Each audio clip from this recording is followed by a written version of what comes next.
Welcome, everyone. If I could ask you to please take your seats, find any seat that you like, and make yourself comfortable. No meals will be served here, though. This is just for comfort. Okay, great. I'm Hani Mamasani. I'm the director of the Northwestern University Transportation Center, and I am delighted to welcome you all to a very special lecture we're going to have today. This is going to be the Leon Moses Distinguished Lecture with a focus on transport economics. But before I introduce the speaker, I would like to invite Professor Ian Savage from our economics department here at Northwestern, a longtime member of the Transportation Center, to tell us a few words about the late Leon Moses that the lecture series is named after. Ian specializes in transport economics. He's done some seminal work on safety, deregulation, and other aspects of transportation. He has chaired some of the major organizations in transport economics, such as the Transport Research Forum and the Institute for Transportation Economics. It's the International Transport Economics Association. He also was our second Leon Moses speaker. So I will invite Ian to say a few words about the lecture series, and then I will have the pleasure of introducing our speaker today.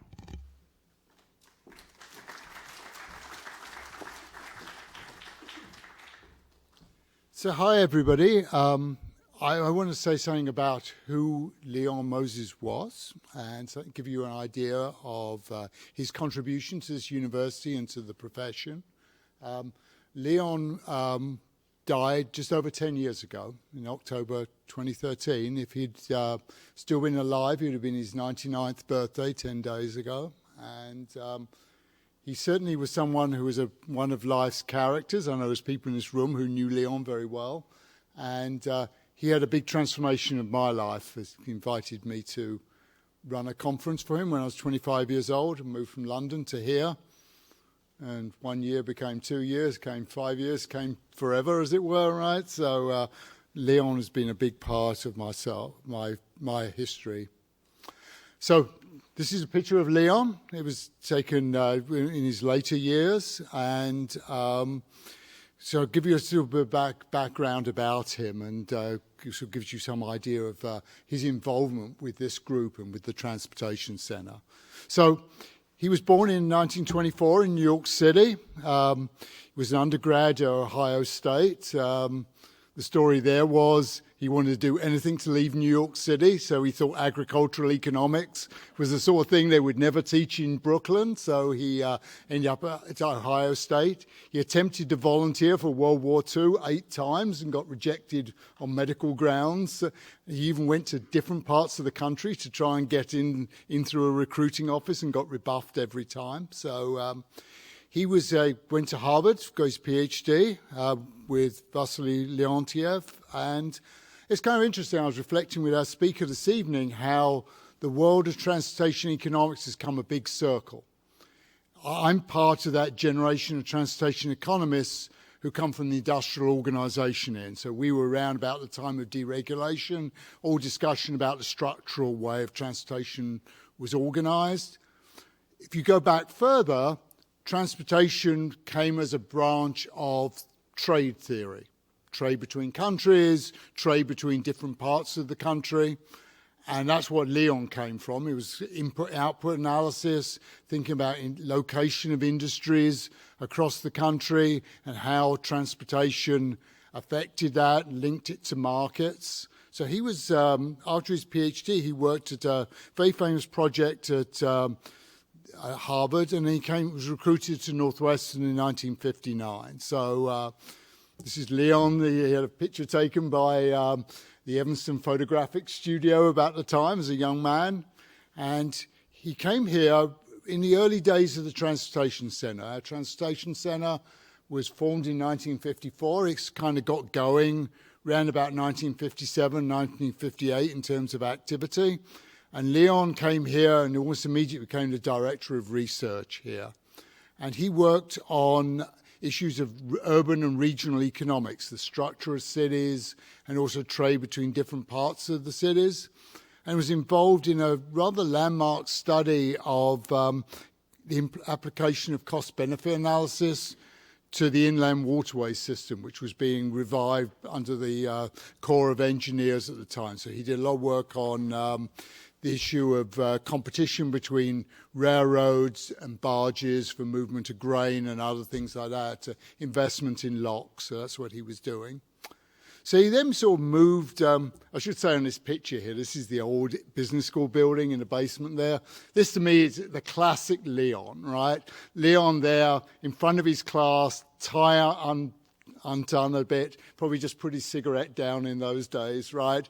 He was a very pugnacious type of guy, right? And his teaching style was this very Socratic style. So he was always asking students, he's kind of getting in their face and trying to kind of learn through doing that. And he always taught intermediate microeconomics to undergraduates in the fall quarter. This was kind of Leon's known for to a whole generation of economists.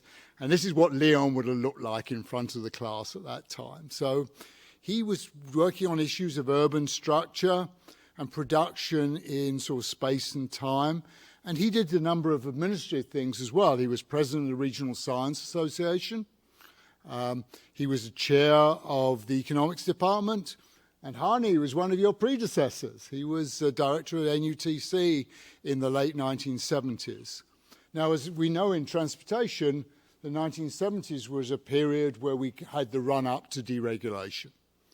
And Leon held a series of conferences, 5 of them, on different aspects of deregulation here. We had Bob Crandall here discussing deregulating the airlines. He did one on liner shipping. He had one on the trucking industry. He had one on urban transit. And there was a 5th one as well, which might have been a second airline one. So he ran these conferences. Then he moved into the 1980s. And, of course, we had deregulation. And there was then this big sort of cottage industry of analysing what happened. And where I got involved was the issue of transportation safety, which in the mid-'80s was quite a big deal. There had been a lot of near misses in the aviation industry. There was concern about safety in the trucking industry, which led to a whole series of federal action to set up what we now know as the Federal Motor Carrier Safety Administration. So he did some work on that, and that led to a big conference, which led me here. I know who 2 of these 3 people are in this picture, because many of us here recognize Diana Merrick in the middle of the picture there, Leon on the right. No idea who the person on the left was, right? This is Halloween 1989. This was the book launch for the book that came out of the conference. And Leon then went to work on issues of hazmat safety. There was a big discussion. There was federal action in 1990 on the Federal Hazardous Materials Transportation USA, HMT USA Act, right?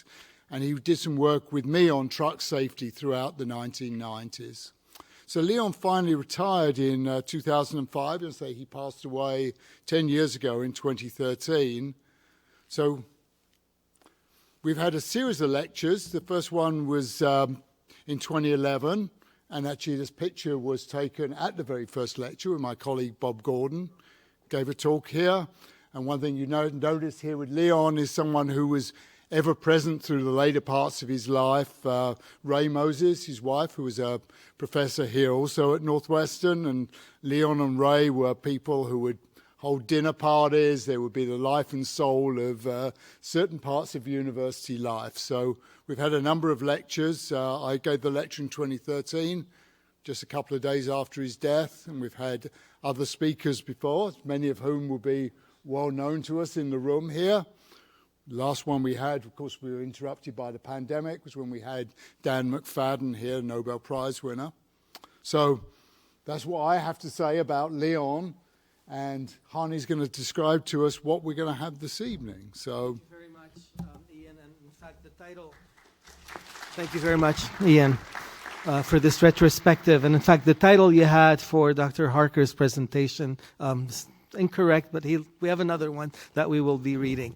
So the best part of the work that I do here is that I get to introduce our distinguished speakers, and today's speaker is a true honor for me to be introducing, because not only did we invite Dr. Harker because he is the president and CEO of the Federal Reserve Bank of Philadelphia, not only because he sits on the committee that has the biggest role in determining the course of the global economy, that is the Federal Open Market Committee. But we invited Dr. Harker because he has made fundamental contributions to transportation economics. And in fact, he and I go long ways back. We kind of started at about the same time in the early 80s as assistant professors. He had done seminal work in network modeling, particularly in the assignment of freight flows to multimodal transportation networks. That was again, way ahead of its time, and it was very rigorous, quantitative, with applications, beautiful work. All of us were very impressed and were pleased to have someone of his stature and, rise in this field that we were all, sort of all in. He went on, and so his degree was actually in civil engineering, in transportation area and transportation systems from Penn, but he also has a master's from Penn in economics, so he does have formal training in economics. And throughout his career on the research side, he's really been kind of bridging between the operations research world that deals with networks and optimization and economics, of course, that deals with behavior, deals with complex interacting systems, and so on, and has produced some seminal contributions in that area. He was also the editor-in-chief of operations research, which for anyone in our field is by far the most prestigious and most difficult to publish in journal that deals with operations research. In fact, I'm not sure if the term doing that was, in fact, more or less demanding than some of the other roles that he has had.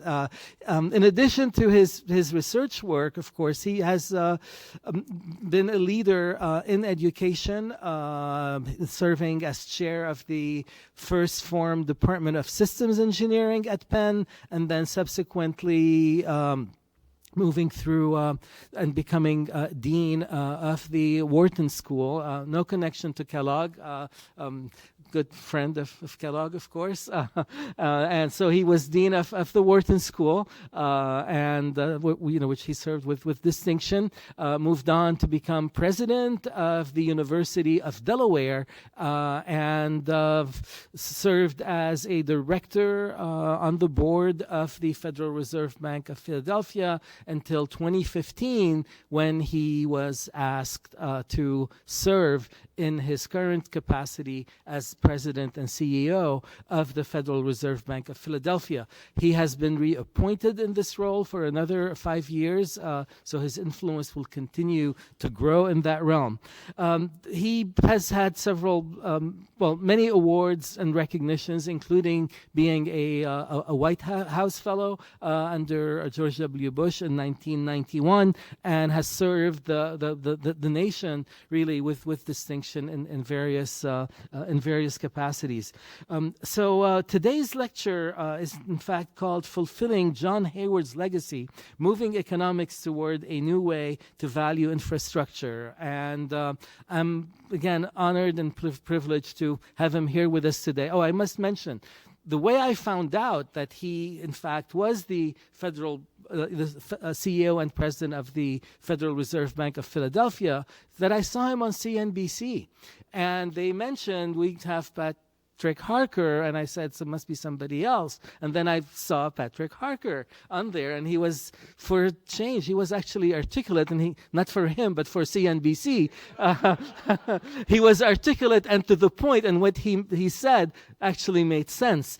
So I contacted him, and he graciously agreed to be here with us today. So please join me in welcoming Dr. Patrick Harker.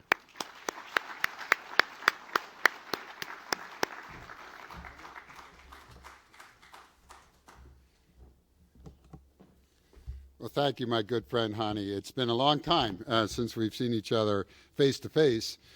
But really, thanks to Hani, but also to everyone here at the Northwestern University Transportation Center, it is a real honor to present the Leon N. Moses Distinguished Lecture.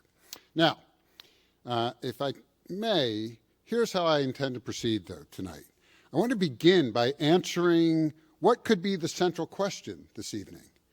What does a Federal Reserve Bank president know anything about or care about transportation at all? So I want to get to that question first. From there, I do want to share my broad outline of some of the research being conducted by my staff at the Philadelphia Fed, which I believe can be put into action to help us achieve a stronger economic and more reliable transportation future. And it's one of the great joys of my job as president of Philly Fed. I get to brag about the work that our team does. And then I want to conclude by providing my economic outlook. And I know we were talking earlier, people want to know what's happening with interest rates. Well, and I think it's appropriate because I'll note that the Moses lectures in 2011 and 17 both centered on U.S. economic outlooks. So why break the 6-year cycle? I mean, we're now in the 6-year cycle.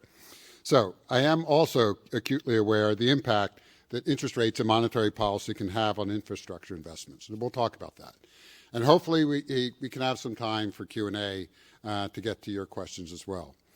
But if you've not heard a Fed official speak, I have one thing I have to do first and foremost and state my disclaimer. The views I express tonight are my own and do not necessarily reflect those of anyone else at the Federal Reserve System or in the Federal Open Market Committee.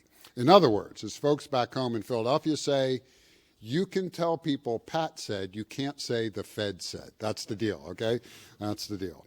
So, with that business out of the way, let's dive in. I should start by recognizing that I find myself in very like-minded company. As Hani said, my predominant area of study, after all, wasn't economics. It was civil engineering, transportation systems. Economics was a side project that later became my full-time job. By my way of looking at things, even in economics, it is very much with that same lens that I ground myself in my old engineering days. I think as Hani said, I've tried to marry these two together. So let me just take that a little step further. As an economist, and especially as a president and CEO of the Philadelphia Fed, our goal is to ensure a stable economy that provides opportunities for everyone to grow and succeed. As an engineer, and as a civil engineer, my goal is to ensure safe, reliable, and stable infrastructure, which provides opportunities for all communities to grow and succeed. So these goals are not at odds with each other. I know I am far from the first person to recognize this important interdisciplinary relationship. I can just look around here, look around the room, all of you, to know that many others share this view of these two being together. And it's fitting, being here at Northwestern, because all the way back in 1917, John Hayford, then director of the College of Engineering here at Northwestern, wrote an essay in the Journal of Political Economy titled The Relationship of Engineering to Economics, which I want to quote. I want to quote from that article. Economics and engineering are closely related. Economics has been defined as the social science of earning a living. With the same appropriateness, engineering may be defined to be physical science applied to helping groups make a better living. Those words ring true today, just like they did 106 years ago. But in my current capacity, I can look to the Federal Reserve's own dual mandate, the two pillars of our institutional mission that Congress handed to us in the 1970s, price stability and maximum employment. Price stability and maximum employment. And neither, I could argue, are achievable. They're not achievable without some level of modern transportation infrastructure. and more specifically, engineering for modern transportation infrastructure. Look, the ability of goods and services to flow to and from markets helps to ensure that prices can remain stable. If that didn't happen, we couldn't achieve the stable prices. And we cannot achieve maximum employment unless employers have accessible places in which to site their businesses and workers have a way to get to and from those places of employment. Now, certainly, the Federal Reserve does not build infrastructure, but the monetary policy decisions we make and implement have a direct impact on the ability of those actors responsible for such actions to undertake them. Now, I'm going to return to that thought a little later. But with this overall intellectual background, where do we find ourselves at the moment? I think by any measure, we are at a critical time, not just in our economy, but particularly as we're talking about for infrastructure. We are now roughly 70 years removed from our nation's last great infrastructure boom, including the construction of the interstate highway system. And as with most things, time isn't always kind. The conditions of our infrastructure call out for broad investment, and the conditions of our economy require us to look anew at what infrastructure means to our overall health, both literally and figuratively. Now, without a doubt, the United States would not be the preeminent global economy if it were not for our infrastructure. Look, we are a vast nation, and our roads, bridges, tunnels, rails, airports, and much more are very much the ties that bind the Union together. But in what condition do we currently find these ties? For the past almost 70 years, we have been in a mode to maintain the infrastructure we currently have. We became very good at fixing things, and let's face it, we still are. Case in point, when a section of Interstate 95 in northeast Philadelphia collapsed this summer, practically paralyzing the East Coast's most essential transit corridor, it took only a matter of days for an ingenious repair plan to be put in place and the road repaired. But in some ways, this is the exception to the usual cycle of infrastructure repair, as it took cutting through red tape and quicker than usual accounting of the economic activity, and that took a lot to get the officials to spring into action to make this all happen. Transportation infrastructure, as we all know, is expensive to undertake and often very slow to accomplish. But the I-95 collapse and rebuild could also become a pivot point, in my mind, for the way we look at infrastructure. Now, I could argue that the way many have traditionally looked at infrastructure is much akin to the old Oscar Wilde line about those who know the price of everything and the value of nothing. We've become very good at knowing how much a project will cost, but we haven't been as good as explaining the value of a project, the long-range economic and quality of life benefits inherent in it. And so I would say this is not just a time for us to get better at fixing, but for a time for us to take fuller stock of the results of what we built in the first place, the long-term implications of what we may build in the future. I-95 in Philadelphia in itself is a good example for us to examine and look at for both of these thoughts. And at the Philadelphia Fed, it's also perfectly located for us to do just that. Now, if you've ever been there, if you've traveled on I-95 through Philadelphia, it stands out in several ways. First is more sensory and tactile. I-95 severed the residents of Philadelphia from the Delaware River waterfront. It just severed it. In the 1950s, the riverfront was overwhelmingly industrial, and the residential areas located around it were older, so little thought was given to the likely construction of an elevated highway with better water views than newer buildings and houses to the west.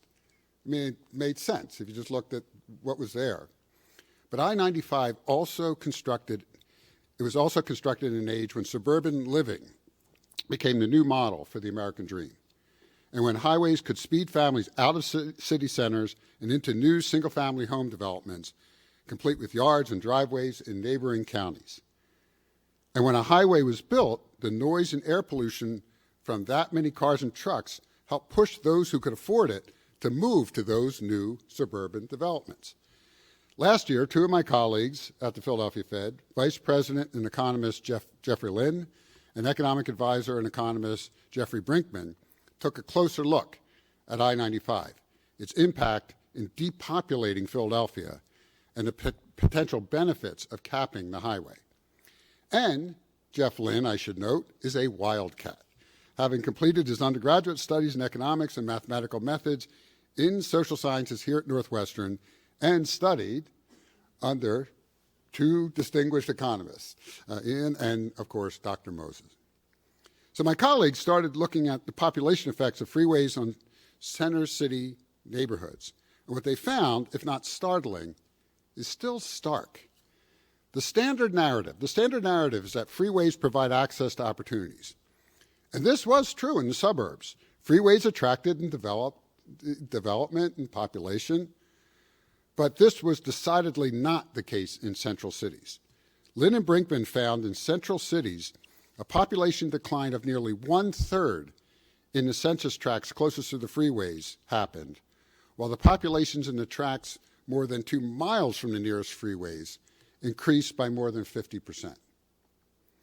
And the decline in those neighborhoods closer to the freeway made sense, not just because of noise and pollution, but because of the negative barrier effects to local amenities, the dead ending of streets that previously provided access to jobs or shopping, making previously straightforward trips longer for residents.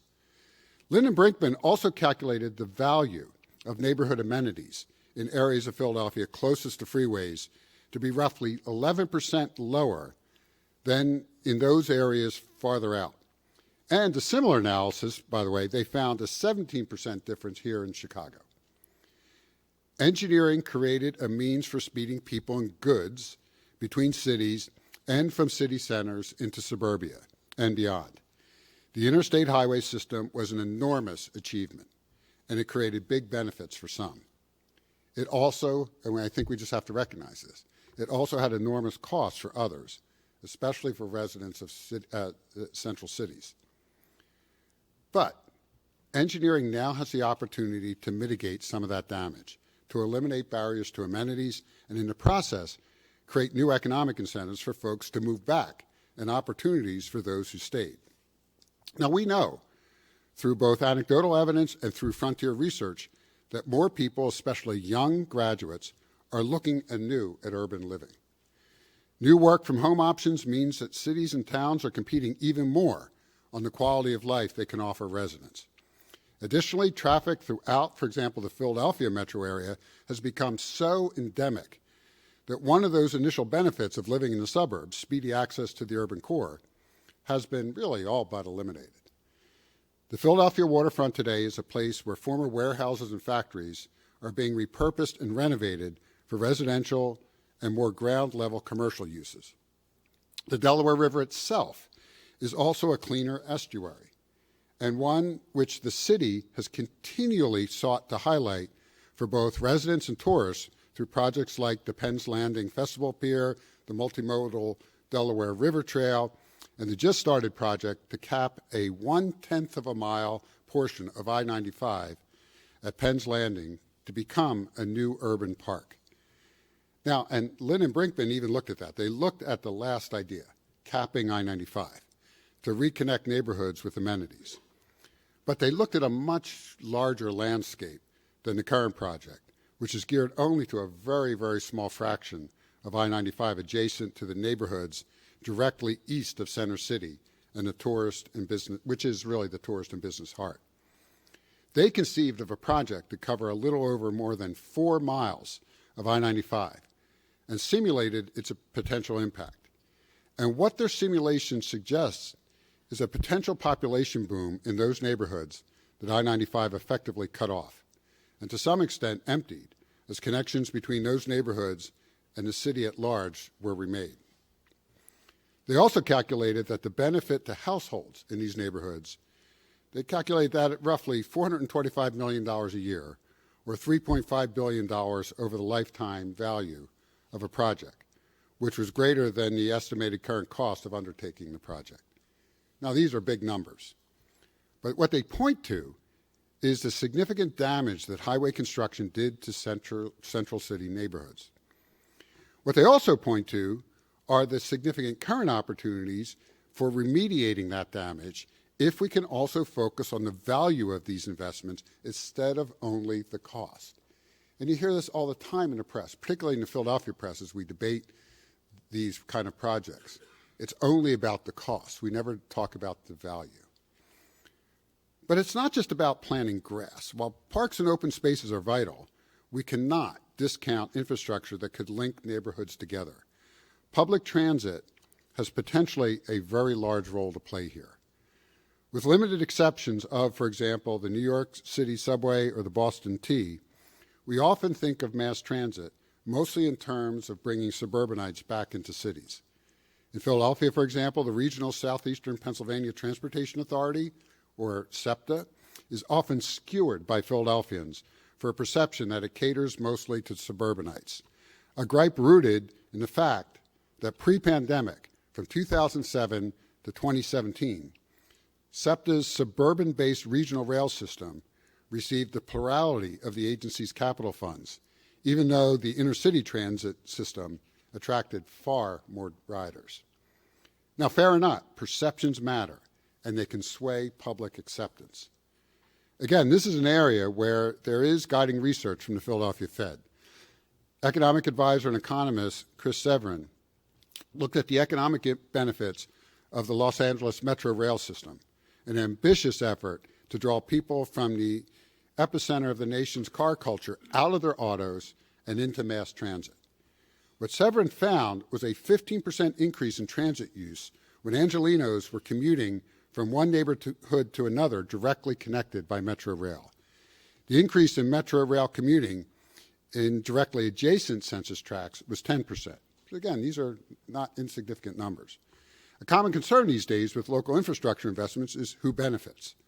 Are the benefits going to incumbent residents who may be harmed by past policies, or are they going to incoming residents who end up displacing existing residents? That is gentrification.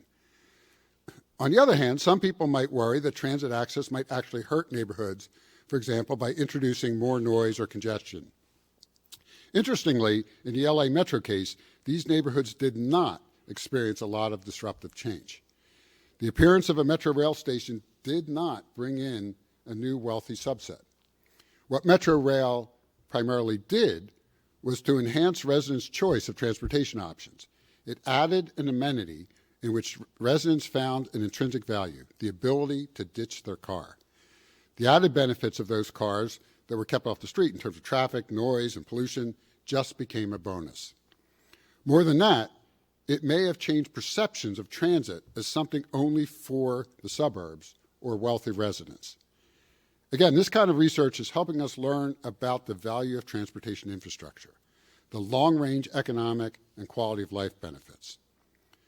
Such infrastructure projects may be critical in undoing one of the great transportation engineering injustices of all. We now know that highways cut off people from opportunities today.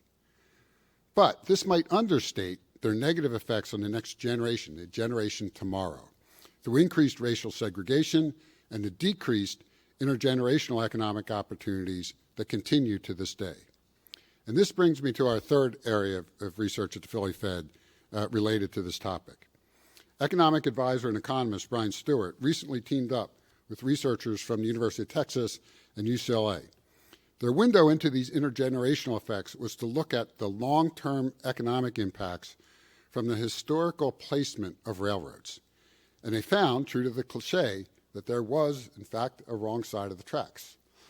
The placement of railroad tracks cemented segregation within communities and limited upward mobility of specifically black children who the tracks separated from community amenities such as schools and jobs. We can see this in Philadelphia, too, which has the unfortunate distinction of being the poorest big city in the nation and the 11th most racially segregated, with a citywide poverty rate of above 20%. But let's look at this. Is this just a matter of bad luck for these families who find themselves below the poverty line? The research conducted by the Philadelphia Fed would say no. Many of these outcomes were caused by past policies. Many of them could be addressed through transportation infrastructure investments today to better connect workers, families, and opportunities. In 2022, Larry Sanducci, a senior advisor and research fellow at the Philadelphia Fed's Consumer Finance Institute, released his work in which he mapped the history of racial covenants in nearly 4,000 properties citywide. Racially restrictive covenants were one of the tools that early 20th century developers, home builders, and white homeowners used to prevent non-white individuals from accessing certain neighborhoods and homes. So allow me a moment to explain the findings in Sanducci's own words. We didn't see a lot of areas in the city where the housing stock was older, such as along the Delaware waterfront, where white residents may have been happy to vacate. But we did find racial covenants bordering white and non-white neighborhoods and cordoning off the up-and-coming more suburban areas in the northeast, northwest, and southwest sections of the city. Now, on a map, many of the areas of Philadelphia directly impacted by the growth of highways and white flight enabled it to stand out in this proposition. Santucci specifically noted the Delaware River waterfront, the example which I just talked about. But even today, residents in the majority black neighborhoods of Philadelphia and the surrounding regions face commute times, on average, that are 34 minutes longer per week than their white counterparts. Or put another way, in the span of a year, black commuters lose a whole 24-hour day in commuting, and that white commuters keep for themselves. That was the finding of another recent report by Severin and another research analyst we have, Nasir Holden. This research can serve as a starting place for engineers and local officials, if not indeed federal ones, that take a more holistic approach to transportation. Simply making repairs, while they're necessary, in many ways will only extend or even exacerbate long-standing inequities and inequalities. Simply making a repair to a freeway that stands as an impediment to economic progress and equity won't remove it as an impediment. It will only solidify its standing for more years. Simply valuing infrastructure in the same old way, using, for example, the flow of cars or people, is simply self-limiting. We should start valuing its benefit in greater totality, and especially the benefits to those who are situated near these projects. And the Philadelphia Fed's research is helping us to better define these benefits. But certainly, these improvements will not happen on their own or through the benevolence of others. We've got to pay for them. Local governments collect taxes, some of which are used for local infrastructure, but as you all know, most infrastructure projects have costs that require them to be bonded over many years. Those funds allow for construction workers to be employed and for materials to be purchased. And that is where the Federal Reserve's actions can have an impact, and where I, as a member of the FOMC, recognize my place in this transportation future, even if just tangentially. But our actions on monetary policy do have a direct impact on the borrowing rates for such bonds, among so much more. Our efforts to tame inflation mean stabilizing the cost of construction and labor. And with that, I'd like to give you just a brief overview of my overall economic outlook before we break for Q&A.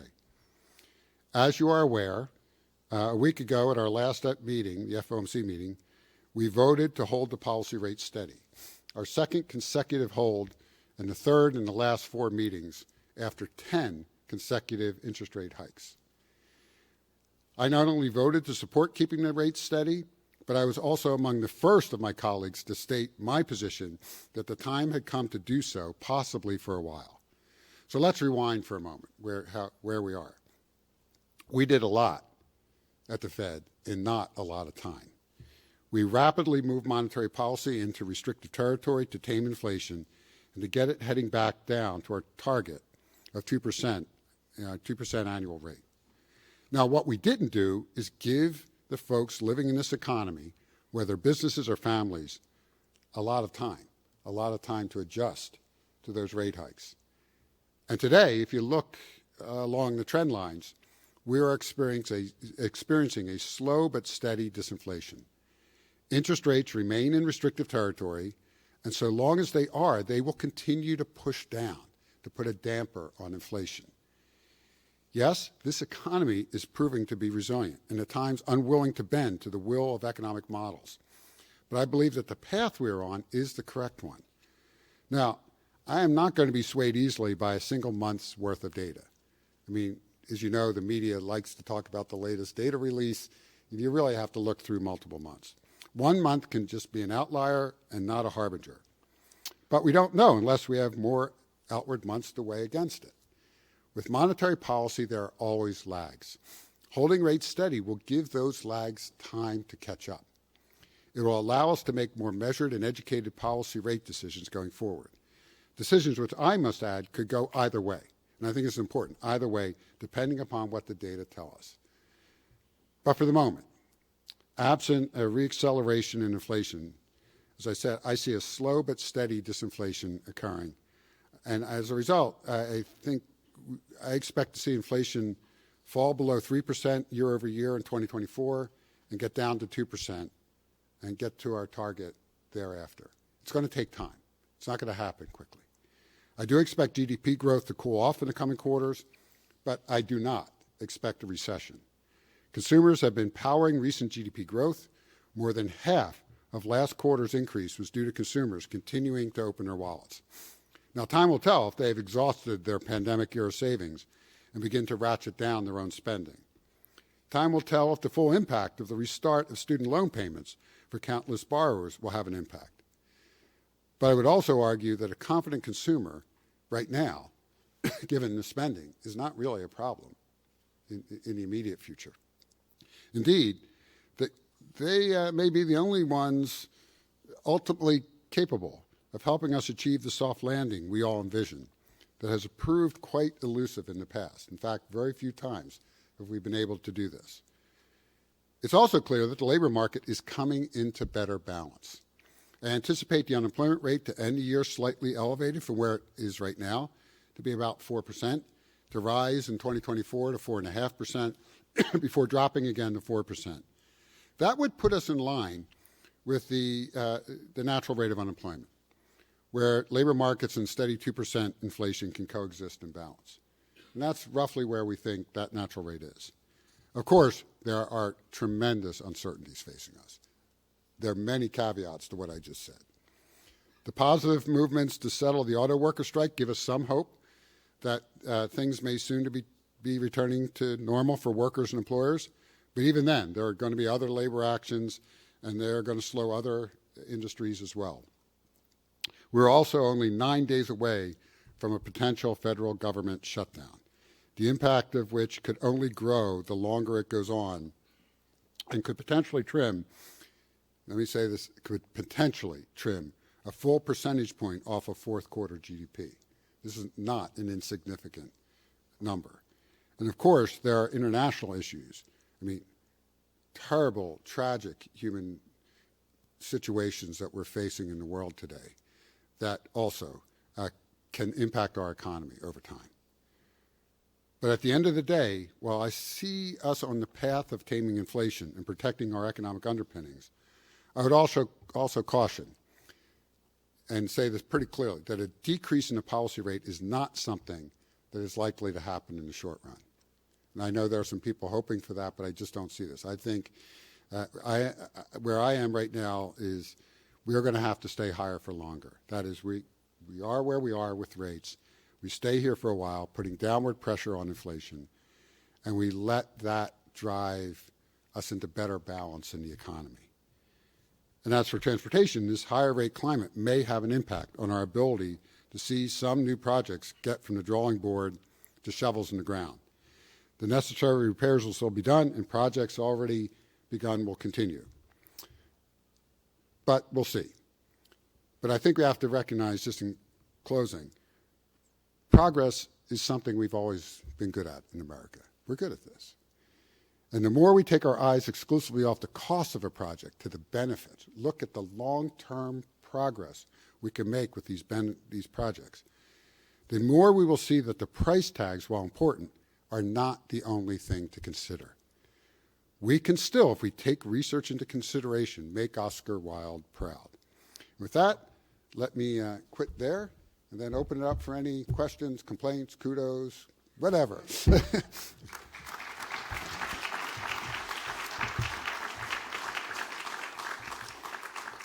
Thank you very much for this inspiring and sobering talk. Brett, do we have a microphone for questions? Yep. Two if you want. So, who would like to start? Let us know who you are. Yeah, that'd be great. Yes, I'm Elsie Osejo. I'm the lead of supply chain at Ellie's Foods in Dallas, Texas. So my question, I really like the lecture as to adding value to transportation, which is kind of the trend of value chain, right? Like Right. we're not adding costs, we're adding value. So my question is, what's the real value of all the infrastructure you're inputting into your city? What's the real value? Have you quantified that? Yeah, so this is the work that Lynn and Brinkman have been doing, is in particular looking at what are those economic benefits that you can reasonably assume, you're not guaranteed them, but reasonably assume over time. As in this particular case, as we bring the riverfront back into life. I mean, it is, by putting 95, even though it's buried through the city, it really cut off that real amenity, which was, again, and you understand it when the interstate highway system was built. It wasn't an amenity in the 70s, right? It was the opposite of an amenity. But today, and that's my point, we have a chance to reverse some of this. Let's not just patch. Let's make it better, right? Let's figure out how we can use these new conditions we face, with reurbanization that we're seeing in our cities. And despite the issues that cities are facing, we're still seeing this going on. To really rethink and reimagine what the city can be. And in the case of public transit and highway infrastructure, that's a critical component. I would also argue that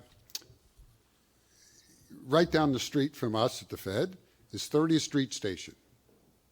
I don't know if you've been to Philadelphia lately, but parked there in the rail yard are beautiful, gleaming new Acela trains that can't run right now. They're brand new, but they can't run right now because our track beds are so bad. They have to be retuned. The suspension, I'm oversimplifying, but the suspension systems have to be retuned because they just can't run on our existing track beds. Just think about it. There's just literally sitting. When you're going up and down the Northeast Corridor, you see these beautiful new trains that you can't get on because our most basic infrastructure, the track bed, can't function. We could reimagine a better way, I would assume. I like the line somebody said to me once. You show me your budget and you've told me your priorities. Forget all your rhetoric. At the end of the day, you show me your budget and I know your priorities. Well, what are our priorities in the country? And now I'm going to double down on my disclaimer, right? This is Pat, right? Not the Fed. Because I'm going to venture into a place that, thank goodness nobody in my staff is here because I'd be in trouble. We're hitting a situation right now with the federal budget that's severe. One of my old Wharton colleagues, Kent Smetters, has the Penn-Wharton budget model. By the way, I would encourage you to look at it. It's a great model. You can play with it. Well, they put out a recent report that basically said, we've got 20 years until we reach, at least their estimate, until we reach a tipping point with the federal budget, where unless we do something absolutely draconian, we can't recover. Again, I'm oversimplifying their analysis, but that's basically what they're saying. Now, for us, they're saying, well, 20 years is not that much time to get our act together. Then others are saying 20 years is, that's a lot of terms in Congress. So why am I worried about it today? And so I think we've got an issue here. But the reality is, I mean, we can say, well, we can't afford this stuff, infrastructure. Remember, almost 80% of the federal budget's three things. That's it. Entitlements, interest on the debt, and defense. That's it. So, if you want to solve the deficit issue, you can't do it on the back of transportation infrastructure cuts. You just can't. You've got to deal with those. And interest on the debt, of course, is derivative of the first two, right? So you've got to solve that problem. And what can you do? You either cut or get more revenue. How do you get more revenue? Either raise taxes or see productivity increase in the economy with accelerated growth. That's it. I mean, I'm an engineer. I try to keep things pretty simple, right? The old KISS principle. That's all you got. And so I think this is one where when people say we can't do these things because we don't have the money, we're choosing not to do them. Now, that's a choice we collectively make, right, as Americans. But we need to know what our choices are in order to make intelligent ones. And we may choose not to make these investments. Right. That's the way our system works. But we shouldn't just dismiss them out of hand because we say that in and of itself somehow is going to solve the federal budget problem. It's not. It just won't. That's the reality.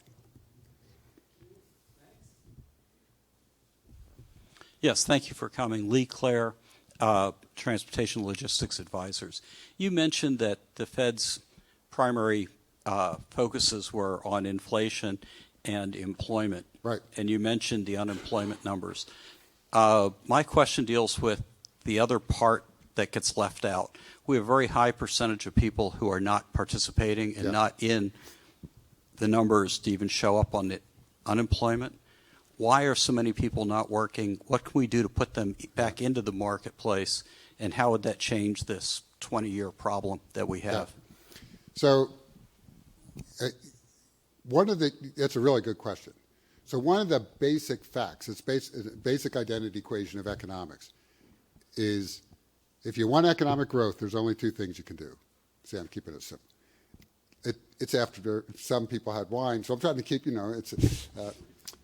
either get more productivity, more output per worker, or you get more workers. That's it. That's all you can do. And so on the more worker part, we need to get more people off the sideline. Now, where are we now with labor force participation for prime age, 25 to 54? We're pretty much back on trend to where we were pre-pandemic. We pretty much recovered. And particularly, women were lagging because of the issues around child care and so forth that they were facing disproportionately. That seems to have mitigated to a large extent. So we're pretty much back on trend where we were with labor force participation. That doesn't answer the question, though. We're back on trend. We still have a lot of people that are on the sidelines. And I'll pitch another project we have at the Philly Fed that we've done with Atlanta and Cleveland as well. And this is a dangerous thing for me to say where I'm standing right now, so don't throw anything at me. But not everybody needs to go get a 4-year college degree. Absolutely. And I'm an old university president. And I think we've pushed many people to go get that degree instead of being proud of the honorable trades and other things that people could do. So we actually launched something a few years ago called the Opportunity Employment, Opportunity Occupations. And these are jobs that pay above median wages, that is middle-class wages, where you don't need a 4-year college degree. We have them broken down you can go on our website, there's a map of the U.S., you can break them down by region, you can see what they are. We even built a tool for planners to say, okay, if I have this skill set, if with a little bit of education, what kind of job could I get next, and what would be my average bump in salary, and so on. You can do it actually several steps away. We need to reassert that the beauty of the American education system is we have multiple pathways to success. There's not one. And one of the areas I think that we've just underinvested, and I can say we collectively believe this based on our research, is in this area that jobs that don't require a 4-year college degree. Now, the needle's been moving on that because the labor markets have pushed the companies to move in this direction. And the companies are relaxing the constraint that they used to have that you need a college degree to fill a certain job. Then they realize if we just do skills-based hiring instead of credential hiring, we're getting good employees or even better employees. Some of it's that we need to get people, because some people are saying, I'm no good at this, I'm out. You know, I'm just going to sit on the sidelines because I'm not good at this at all. That's part of the solution. It's not the only, it's the only thing that we need to do. But I think that is clearly something that when we are out and about, and I'm out and about in my community a lot, people want jobs. They just don't have the skills to fill the ones that are there. And so they need some training beyond high school. But it doesn't have to be a 4-year college degree necessarily. It's a good question.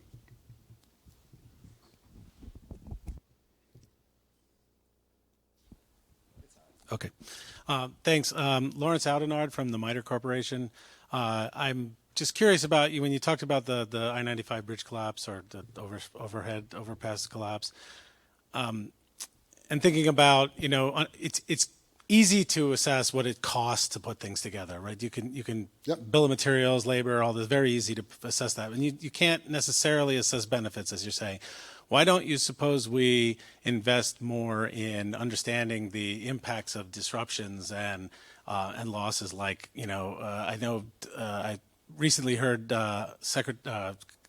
Deputy Secretary Don Graves of Commerce saying that our first $1 trillion natural disaster will likely be space weather based, right? So that we have a number there that we can kind of think about what mitigations might help us with.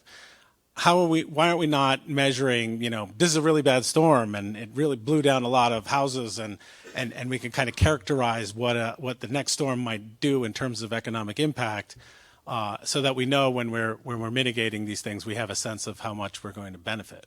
Well, I can tell you, maybe we're not doing this within federal agencies. I think people are trying.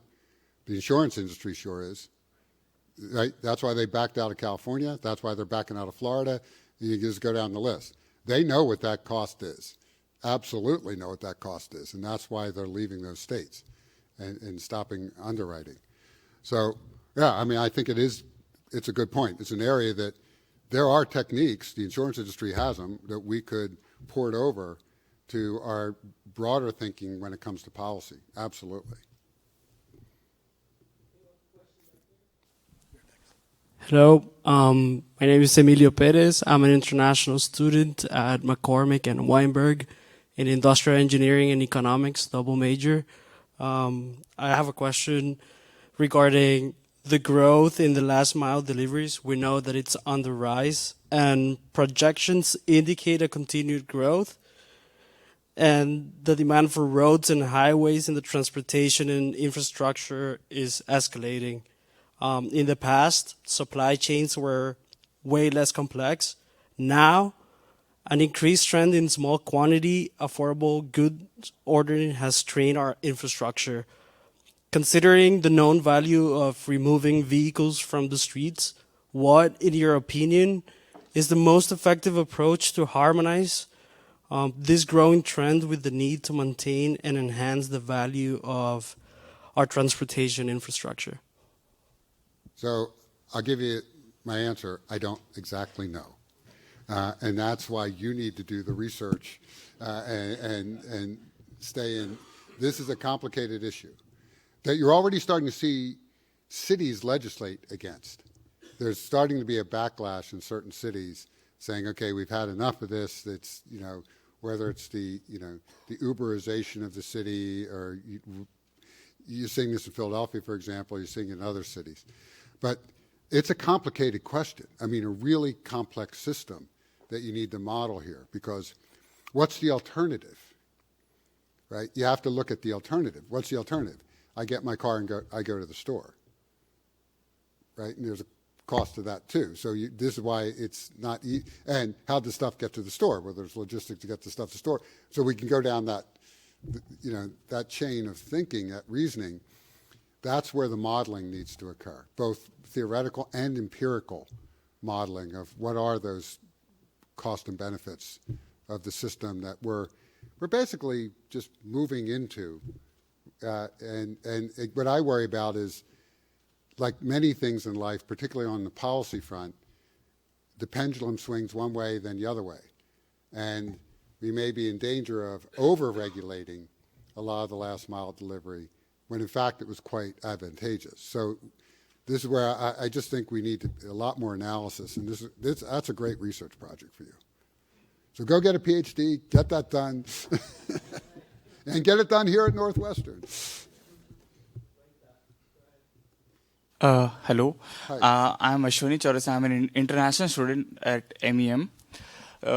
It's a follow-up question, not with transportation, but what you said, that you don't need a 4-year degree to really get into a career. But if you don't take a degree, what would be the opportunity cost, like really to transform from economy to economy? Say it again, the last part? What would be it's not a question around transportation industry, but it's in general. What's the last part of your question? That's the part I just missed. Yeah, what would be the opportunity cost for a young person to make a life out of it, like to contribute to the economy and from economy to economy? Like I come from India. India has a different economy. US has a very different economy. Yeah. I think an international student, I was talking more domestically. Okay. So I don't know the answer for international students. But by the way, if you really, there's an economist, one of our visiting scholars to Philly Fed. He's an economist at Temple, a guy named Doug Weber. He's done some really interesting work on really pulling apart the return on investment of a college degree by college, by major, at a very detailed level.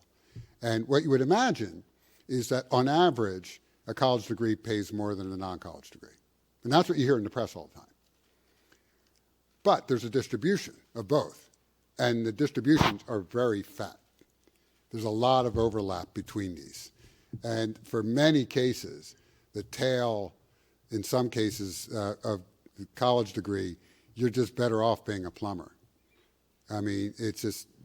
So, now, I recognize there are non-economic reasons why you might want to go to college. So I'm not discounting that. There are tremendous non-economic important reasons why an educated citizenry is really important. So I think we also have to keep that in mind when we think about this. But for many people, given the cost of higher education in this country, it is an economic decision increasingly because they just simply cannot afford it anymore. I don't know the situation in Illinois, but I can say in Pennsylvania and in many states, the idea of public higher education, that's a misnomer. When your percentage of your budget is well under 10% you're getting from the state to run a university, how public are you? And so it's put real pressure all across families in the country. And that's what you're seeing in this. Look, after mortgages, student loans are the second biggest source of consumer debt in the country and growing, continuing to grow. So we haven't found our way out of this very easily. But one of the ways out of that, we're big fans of, for example, apprenticeship programs. Pay and learn at the same time. I mean, there are other ways, other pathways, as opposed to the traditional degree, that it's not for everyone. But I think we do need to put more options on the table for people. But you know, it's easy, and it goes back to, you're sitting in a public high school, and you have one guidance counselor for every 600, 500 kids. What do you tell them to do? Go to college. Which one? I don't know. Just go to college. You're one of 500 kids. How am I going to give you any time? So it really starts there, and it grows from there, where we're not giving good guidance to these young people of what they should be doing and what makes sense for them.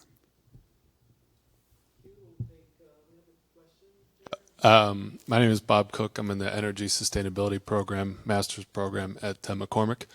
I'm curious, in the context of the budget deficit that you were discussing, what do you see as the role in tax enforcement and legislation, particularly around corporations, wealthy individuals, moving forward? All right.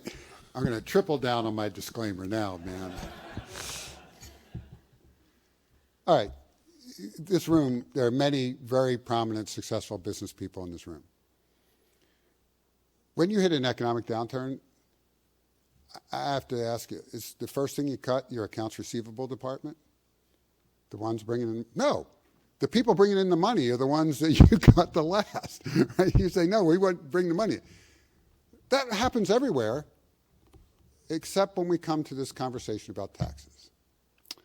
So, I mean, but, you know, I'm not in charge of this. This is not, but my own thinking on this is, why would we, if we don't like the way the tax laws are written or enforced, change the law.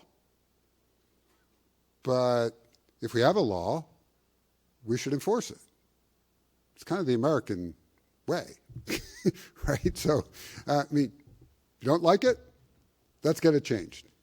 But to not bring in revenue and leave money on the table because we want to starve the agency that's bringing the money in, I'm a pragmatist. It's the engineer in me, right? I don't understand.